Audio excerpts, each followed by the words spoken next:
네, 10시 돼서 촬영 시작하겠습니다. 또 한 주 잘 보내셨나요? 이제 봄이 됐습니다. 날이 따뜻해지고.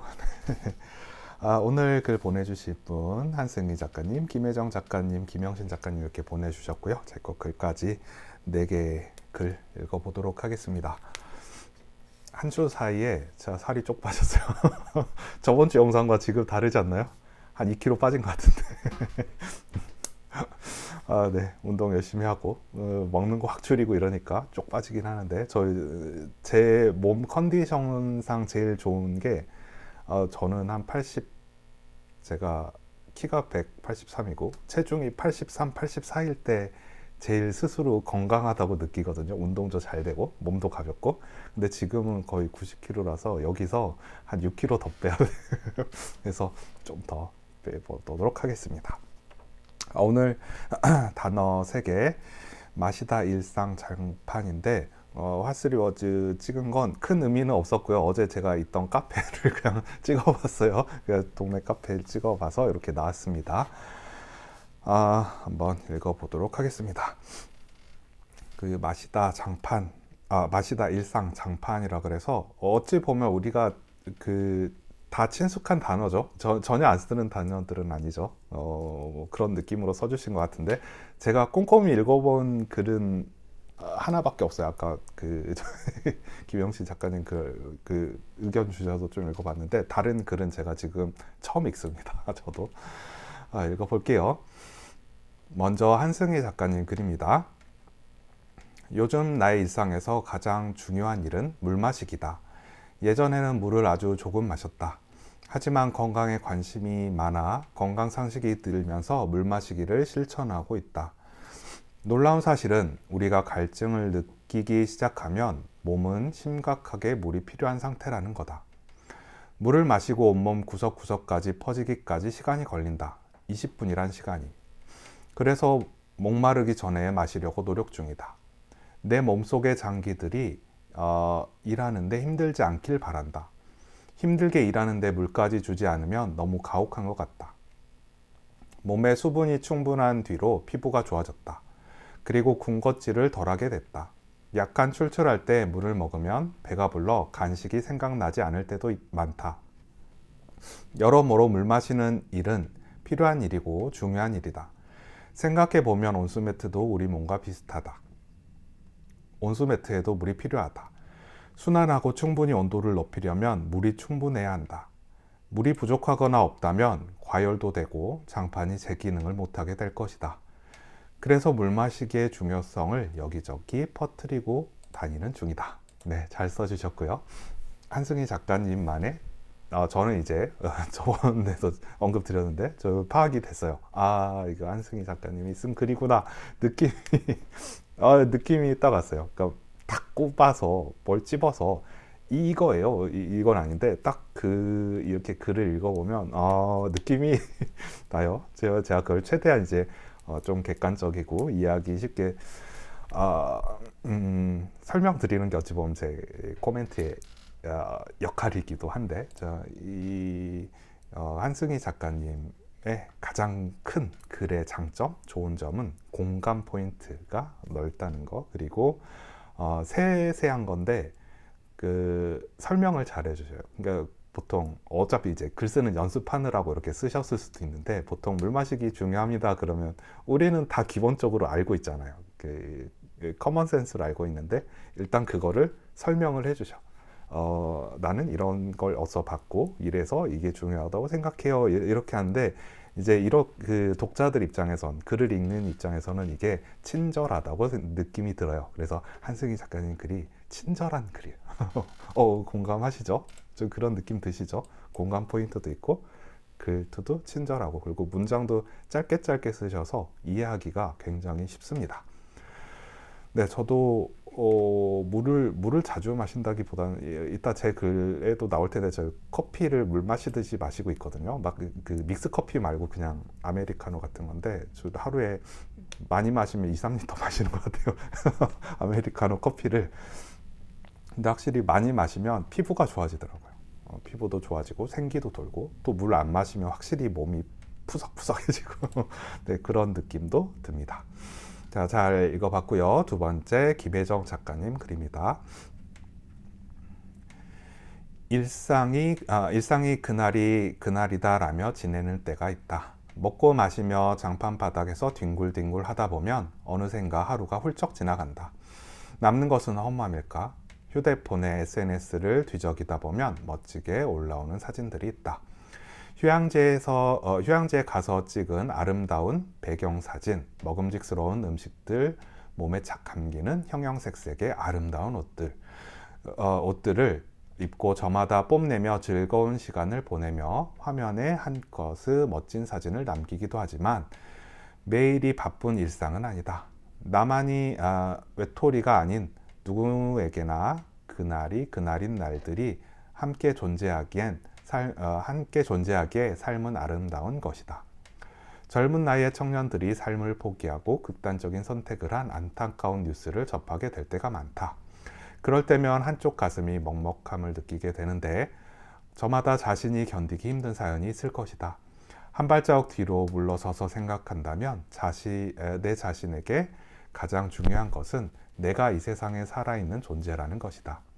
쉽게 삶을 포기하지 말기를 내 자신이 가장 소중한 존재라는 것을 인식하며 나를 사랑할 수 있는 자존감을 키워보자. 네, 잘 써주셨고요.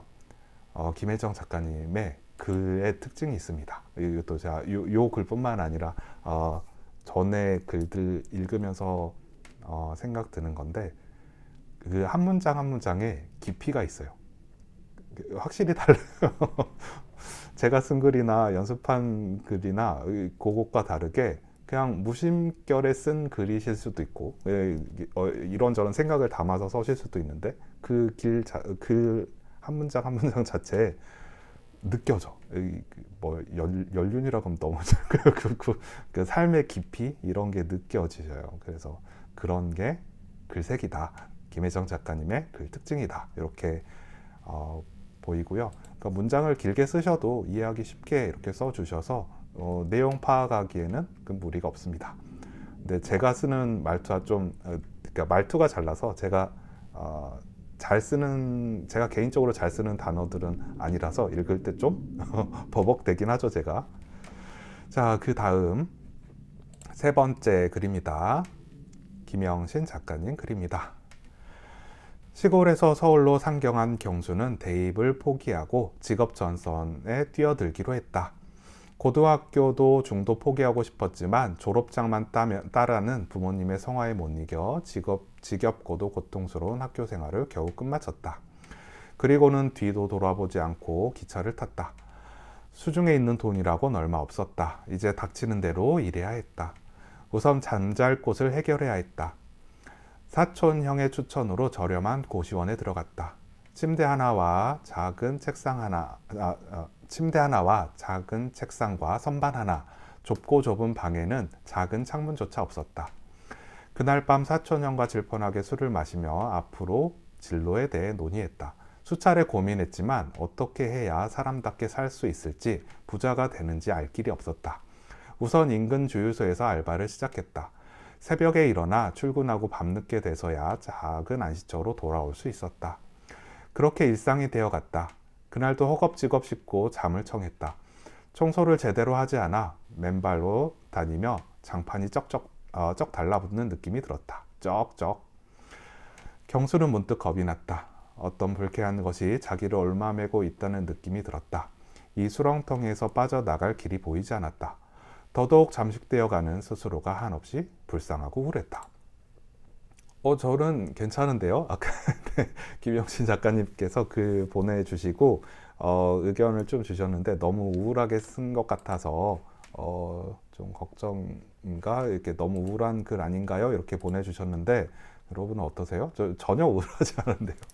밑에 이제 마지막에 그런 단어가 나와서 뭐 불쌍하고 우울했다 이렇게 단어가 나와서 좀 그렇게 생각하셨을 수도 있는데 글은 전혀 그런 게 아니에요. 마치 어떤 뭐 에세이라든지 소설의 초반부 그 이제 사건이 막 일어나고 주인공을 소개하고 딱 그 초반부 드라마로 치면은 1편 첫 번째 드라마의 첫 번째 장면 그런 느낌이 딱 들어요.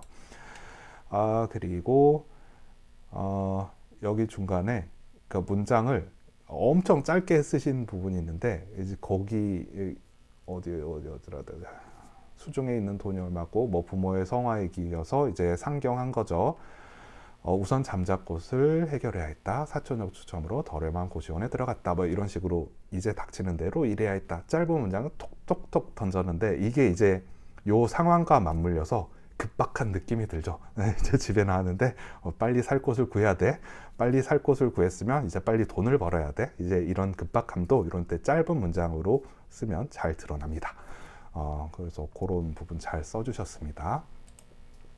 그리고 항상 이게 제가 공유 드릴 때는 이렇게 말로만 제가 읽어드리고 이제 네이버 게시판에 제가 요 글 올려드릴 때는 본문만 이렇게 올려드리고 있는데 이제 김영신 작가님께서 저한테 보내주실 때는 항상 글 쓰는 시간도 싹 써주세요. 그러니까 몇 월 며칠 몇 시부터 10분간 썼습니다. 이렇게 항상 그 시간도 같이 써주시거든요.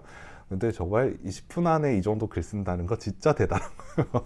진짜 대단한 거예요. 마치 실제 있었던 일처럼 잘 써주세요. 그래서 김영신 작가님이 써주신 글 보면 저는 읽을 때마다 이게 직접 겪으신 건가 소설을 쓰신 건가 수필인가 감이 안 와요. 그 말은 그 정도로 예리하게 잘 쓰신다는 겁니다. 네. 자, 그 다음 마지막으로 제 글을 읽어보도록 하겠습니다. 눈을 뜨면 가장 먼저 커피를 마신다. 커피를 좋아한다기보다는 어느샌가 일상의 루틴이 되어버린 습관이다. 오늘도 뜨끈한 전기장판에서 어렵게 몸을 일으켜 커피를 마신다. 한동안 원두 커피에 빠져서 원두도 갈고 드립으로 내려 마시기도 하고 에스프레소 기계로 내려 먹기도 했다. 그런데 지금은 그냥 빨간 유리병에 든 맥심 인스턴트 커피를 찬물에 후루룩 풀어서 마신다. 아무리 인스턴트 커피라도 찬물에는 잘 풀리지 않는데 그런 것도 신경 쓰지 않고 대충 섞어 마시고 있다. 카페인 내성이 있어서 그런지 커피를 마셔도 각성 효과가 없다. 어머니도 그런다 하시니 집안 내력이나 유전적인 이유인가 보다. 아내는 이런 나의 카페인 내성을 부러워한다. 아내는 워낙 카페인에 민감해서 점심 이후에는 커피를 비롯해서 드링크, 음료나 녹차마저도 마시지 않기 때문이다. 텀블러 한가득 커피를 담아 책상 앞에 앉는다. 아직은 새벽이라 가족들은 꿈나라다. 수첩을 뒤적거리며 오늘의 할 일을 다시 생각해 본다. 그때 창밖에서 누군가 나를 바라보고 있는 따가운 시선이 느껴진다. 아직 어둑한 창밖에 하얀 물체가 꿈틀대며 나를 바라본다. 밥 달라는 하얀 마당 양이의 무언의 압박이다. 오늘 아침에 새벽에 있었던 일이고요. 항상 그래요, 날마다. 제가 시골 살면서 이제 변화된 제 일상의 루틴 중 제일 큰 게 너무 일찍 자요. 보통 일찍 자는 게 아니라 너무 일찍 자요. 저 어떨 때는 7시에 잘 때도 있어요. 저도 물론 서울 살 때는 7시가 뭐야, 새벽 1시, 2시, 보통 한 새벽 2, 3시에 잤던 것 같아요. 보통. 근데 시골로 오니까 해만 떨어지면 할 게 없어. 저도 TV도 따로 유선이나 케이블은 안 보거든요. 그냥 지상파만 보는데 또 자꾸 이제 지상파만 보니까 볼 게 EBS밖에 없어요. EBS.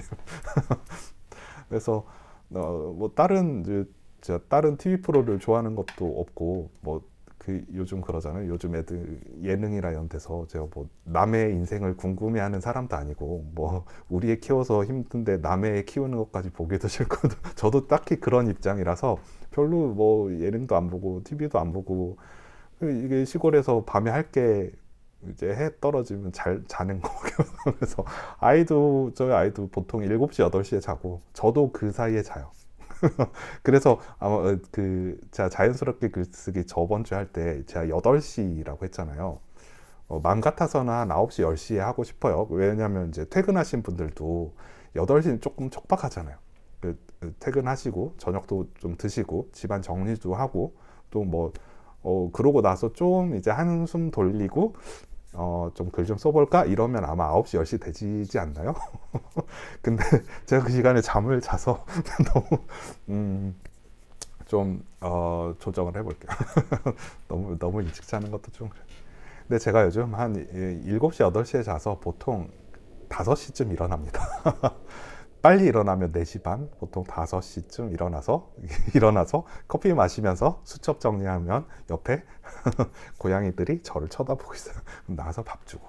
이게 제 일상 루틴이 됐어요. 네. 자, 오늘 이렇게 해서 네 가지 글, 한승희 작가님 글, 김혜정 작가님 글, 김영신 작가님 글, 그리고 제 것까지 해서 네 개를 읽어봤습니다. 공지 드리면 제가 저번에 언젠가 공지 드렸는데 온라인 강의 상징 시즌 1하고 2는 이제 제가 2월까지 한다 그랬잖아요. 그래서 오늘 중으로 그 시즌 1, 2는 종료가 될 거예요. 이제 유튜브에서 내릴 거예요. 시즌 3, 상징 시즌 3는 계속 지금 오픈되어 있어요.